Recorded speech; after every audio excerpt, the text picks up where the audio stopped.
Welcome everyone, especially to those that are newly joining us in this session. This is our third presentation in the session this afternoon, which I'm looking forward to, and it is titled Food Deserts, Fighting Unsustainable Diets in the Bronx. Please welcome our presenters.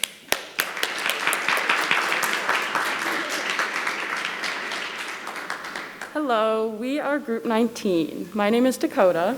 I'm Emma. I'm Kiana. I'm Colton. And I'm Andrew.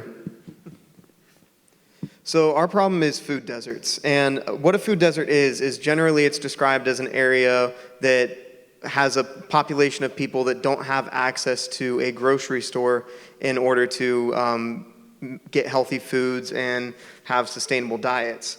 The definition of a food desert is any area where 33% of the population lives at least 1 mile away in an urban setting or 10 miles away in a rural setting from a grocery store.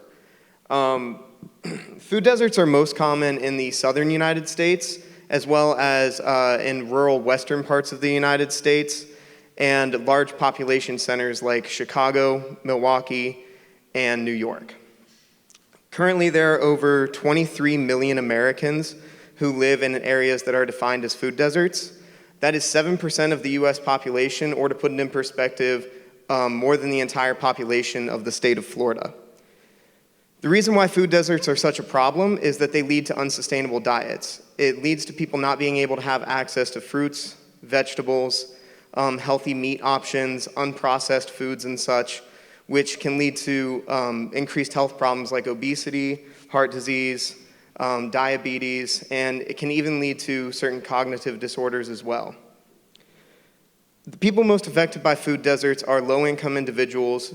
The majority of these people do not have access to reliable transportation, whether that be public transportation or an individual car that they can use to travel the distance necessary in order to get to a grocery store. This problem of food deserts disproportionately affects minorities and low-income individuals. And while food deserts can be found in both rural and urban areas, our group decided to focus on the urban areas because they affect larger percentages of the populations and also disproportionately affect minority individuals as well. And we decided to focus on New York because it is one of the largest food deserts in America, and we decided to narrow it down even further and focus on the Bronx. So as you can see from the map here, the top right shows the low-income households which are over a mile away from the grocery store. The darker colors indicate areas where that population is higher, and then the lighter colors where that population is lower. And then the graph right below it shows car-free households which live at least a mile away from a grocery store. As you can imagine, without a car or some sort of reliable public transportation, it is very hard to get to a grocery store, let alone try and carry all the groceries back to your house necessary to provide sustainable diets and healthy diets for an entire family or even for just one individual. The charts to the left of the screen show the rates of obesity and diabetes, and as you can see from the charts, they correlate highly with the areas where low-income households and car-free households are at least a mile away from a grocery store. As I mentioned earlier, you can see that this is largely focused in southern states as well as large population centers along the East Coast, and then some southwestern and more rural western states as well. So as stated before, we decided to look more into the Bronx, and that was because New York City is one of the higher places for food deserts. As you can see in this map, the red dots represent the food deserts that are in the Bronx alone. The Bronx is home to the NYC Terminal Produce Market. That is the largest supplier of produce whose revenue annually exceeds $2 billion. Despite this large hub of fresh, healthy foods, though, the Bronx still has one of the highest hunger rates that there is in the country. So we decided to look more into the South Bronx and the Northeast Bronx as well. In the South Bronx, 4% of its residents are meeting the standard of 5 or more servings of fruits and vegetables each day, compared to 11% citywide in New York City as a whole. Also in the South Bronx, more than 40% of its residents are living in poverty, which is nearly twice the city level of 21%. Then looking at the Northeast Bronx, 1 in 10 residents are consuming 0 servings of fruits and vegetables compared to New York City as a whole. Their poverty level is lower than the citywide level, but it's still a high number at 15%. So as you can see here by these diagrams, it is showing the distance, the amount of residents that are living 5 minutes or less to fresh produce. In the Northeast Bronx, 41% of its residents are living 5 minutes or less, compared to the 49% citywide in New York City as a whole. And then in the South Bronx, you can see that 47% of their residents are living 5 minutes or less to fresh produce, compared again to the 49% as a whole in New York City. We also decided to look at the health rates in the Northeast and South Bronx. Living in the Bronx, it is more likely that you will be having health problems such as diabetes, overweight, obesity, and high blood pressure due to the fact that you don't have access to healthy produce, like talked about before. Now, this graph shows just some more data that further pushed us to choose the Bronx. So in this upper table, this data is from the US Census, and that first number is a total number of households in the Bronx, which is right around 500,000 households. That second number is the amount of households receiving food stamps or SNAP. So currently in the Bronx, there are around 180,000 households that cannot afford food on their own and need some sort of assistance to get that food. That's 35.7% of households in the Bronx. Now, I wanted to compare this to an area that might be easier just to help understand, and I compared it to Milwaukee County. A lot of people in this room being from Wisconsin, you might know that food deserts are a large problem in Milwaukee. In fact, we have a professor on campus who's doing research currently about food deserts in Milwaukee. And as you can see, there's just under 400,000 households in Milwaukee County. The population between the Bronx and Milwaukee is just around 300,000 less people. But there's only 67,000 households in Milwaukee County that are currently receiving food stamps or a part of the SNAP program. So only 17% of households are low income and can't afford foods and need assistance. So seeing that the Bronx is nearly double that, that's why we chose to focus there. Now going into some previous approaches. So the first previous approach that we looked at was called the FRESH program. FRESH stands for Food Retail Expansion to Support Health. It was established in 2009 by the New York City Economic Development Corporations. The goal was to ease access to healthy food and improve life quality for poor, non-white urban communities. One problem with this, though, is that it only took into consideration the physical proximity of grocery stores, while food deserts become an issue because of the distance to the store and the affordability of the healthy food once the person gets to the store. So this program isn't looking at the affordability for populations of lower socioeconomic statuses. Another tried solution is the New York City Green Card Initiative. The New York City Green Card Initiative was established in 2008. The New York City Council passed Local Law 9, which allowed a new category of street vendor permits. The goal was to provide fruit and vegetables in areas that otherwise had limited access. The green carts were only able to sell fresh produce, so the produce that was sold could not be sliced, packaged in any way to provide the most nutritional value to its consumers. The green carts also accepted electronic benefits transfers, so individuals and families who were SNAP eligible, food stamp eligible, were able to use those. An overall increase in fruit and vegetable consumption was seen once the green carts were implemented. However, another study found that only 7% of green carts were actually located within food deserts. So the profitability of the New York City green carts took priority over serving food desert residents who needed the most help. The next tried solution was something called bus stop farmers markets. This was tried prominently in Atlanta, Georgia, where local shop owners and just community members would bring in food right outside these bus stops and just be able to sell them to anyone who was in the area. So problems with this is they weren't open year-round. It cost money to do this. There was no incentives for these shop owners or community members. It was their own time to do so. So they were only open about once every year or so is when these bus stop farmer markets were happening. And no initiatives have been tried in New York. Most of the travel in New York is by subway and not by bus, so it's a little more difficult to implement something like this in New York. The last tried solution that we looked at was community gardens. There are currently over 175 community gardens operating within the Bronx area. Most of those are operated by Operation Green Thumb, which is an organization which helps build and operate these community gardens in multiple neighborhoods, not just New York. But part of the big problem with community gardens is the amount of space that they take up. Obviously, 175 of them were able to be constructed within this area. However, they were mostly in affluent neighborhoods and not in the low-income neighborhoods which we are specifically trying to help. Another big problem with community gardens is that they are largely volunteer-based. The majority of the people working for these organizations are not paid whatsoever for their work, and as anyone who has ever tried to maintain a garden knows, it's kind of hard to grow things, especially when you're in an urban environment. Obviously, the space requirements are kind of changing with the introduction of vertical gardening and aquaponics and things of those nature, which stand to improve the amount of urban gardening that can happen. However, great strides have not been made in this area, especially in low-income areas like the Bronx. Another big problem with the community gardens is that they aren't really accessible to a whole lot of the population. Only about 51% of the buildings within the Bronx area are within a 10-minute walk of a community garden. That's leaving 49% of the population with more than a 10-minute walk. And another big problem with this is, much like the bus stop farmers markets, they cannot be open year-round. Our innovation is the Bronx Area Metropolitan System, otherwise known as BAMS.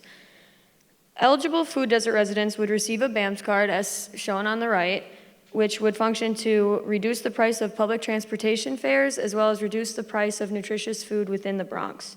With both chip reading technology and Meg Strip, the card could be inserted to redeem the discounted prices and swiped like a normal Metropolitan Transportation Authority card used in the Bronx. As you can see on the top left corner of the card, that's the logo which is used throughout the entire city of New York in their public transportation system. The BAMS card differs from any previously tried approach because it mitigates both contributing factors to food deserts, affordability and accessibility. To get companies on board, we are offering tax incentives.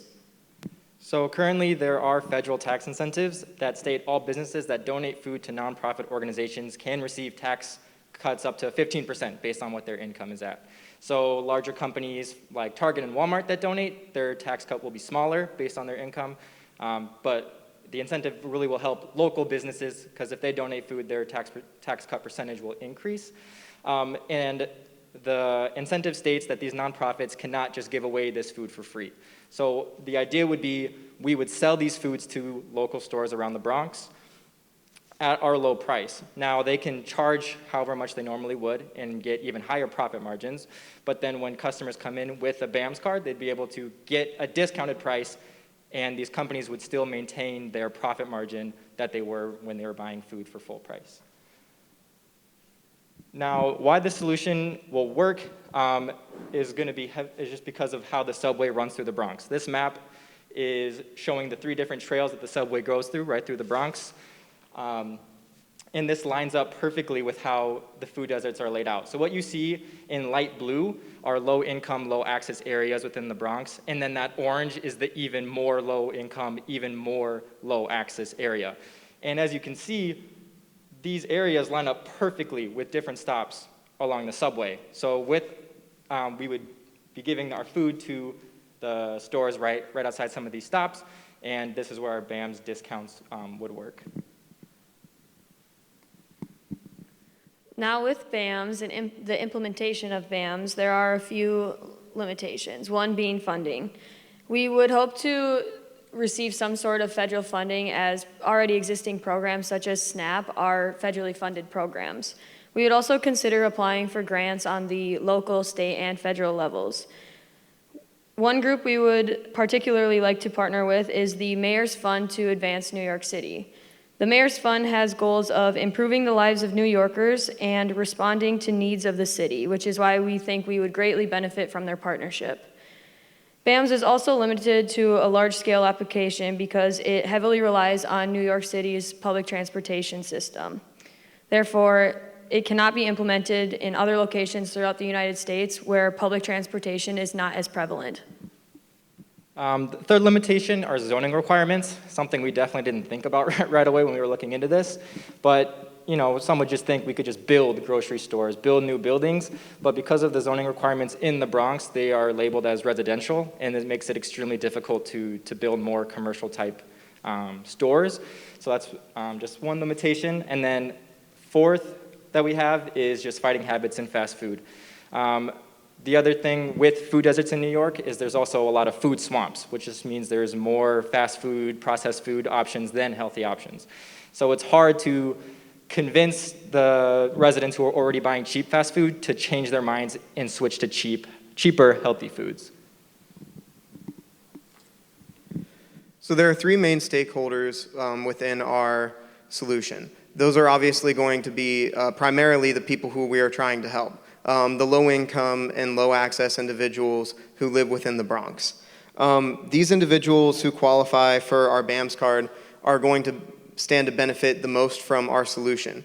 It would not only help them increase their availability and access to the public transportation system to get to and from already existing grocery stores, but it would also help them purchase healthier food options at the local grocery stores, which are going to have increased fresh produce and increased non-processed food options thanks to our program.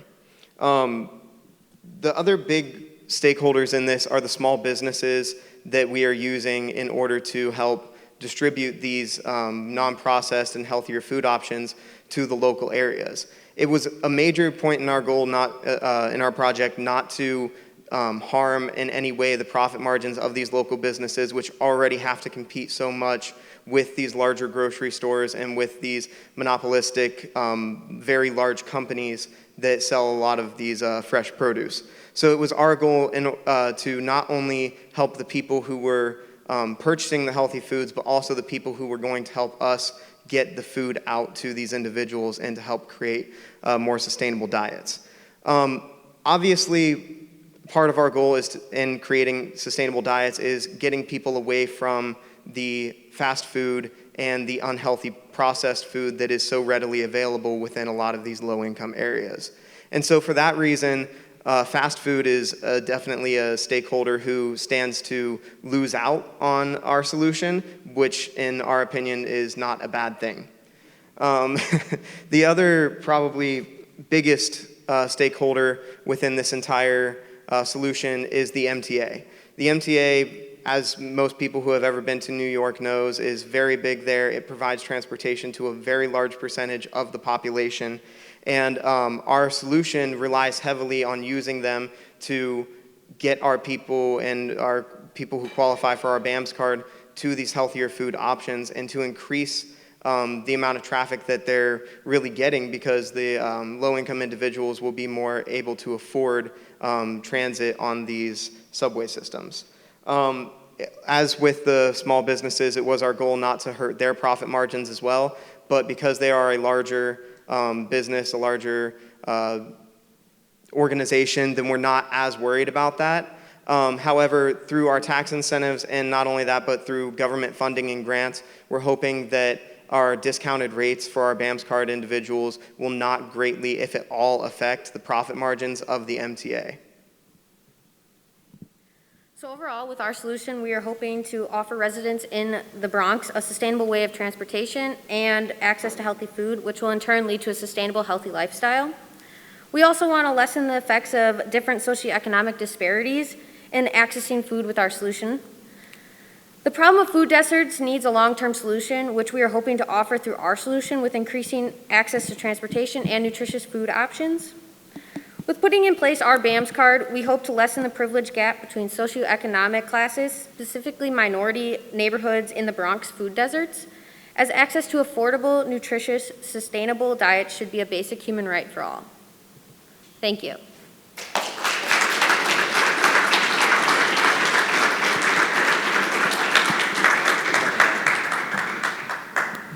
All right, thank you for another great presentation. Are there any questions or comments? We have time for several. All right, yes. I get to use this, huh? Yeah, you get to use the I'm wondering if you looked at all at food co-ops, right? So Oshkosh had a food desert in its downtown, and over a period of probably a decade, residents of Oshkosh have put together a food co-op, which just opened its doors this past summer. So food co-ops typically have ownership by people in the community.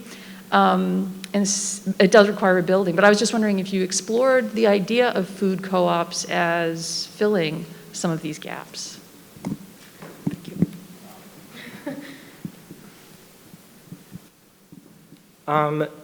We definitely thought about it, but our main goal was focusing on that transportation system and how to just finding a way to lower costs for transportation and food. So that's kind of just why we chose to focus on those two things. Great. Are there other questions or comments? All right. I'm curious if you looked into any delivery options, like bicycle delivery, bringing fresh foods into these neighborhoods. I don't really have a microphone, but to be perfectly honest, that wasn't an option that we really explored a whole lot. Our main goal here, like Colton said, was to work with the already existing infrastructure that was there, so that way we wouldn't have to provide a whole lot of money to new employees or rely on volunteers, which has been a major failure in a lot of the other implemented solutions, is that they rely so much on just the goodwill of other people, which, as much as in a perfect world we would love for that to work, it just doesn't. So, like I said, we were mainly just relying on the infrastructure already available for that. Great. Other questions or comments? Great. I'm wondering, do the Bronx already offer reduced fare transit cards? And if so, how is yours different?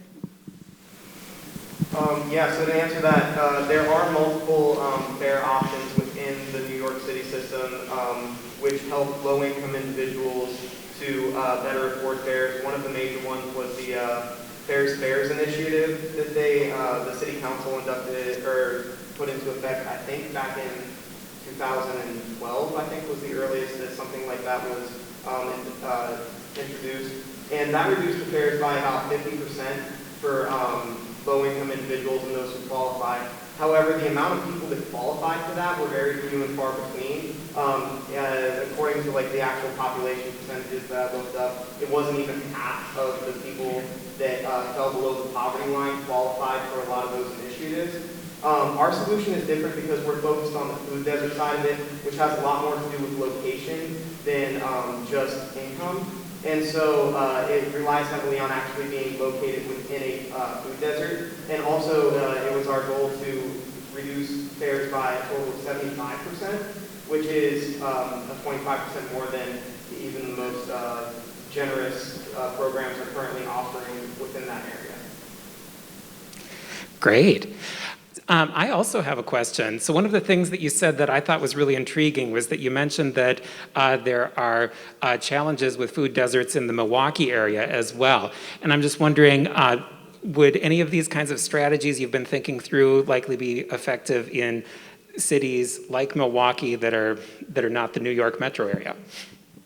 The idea would be yes, eventually. So instead of that BAMS card giving you a subway discount, it would be like a city bus pass discount. I mean, I haven't personally looked into the bus routes and the logistics of everything, but it would be an idea where we could implement it in other cities that have some sort of public transportation system. Great, thanks. All right, are there any other questions or comments? If not, let's give them another round of applause. And thanks for all of your thoughts.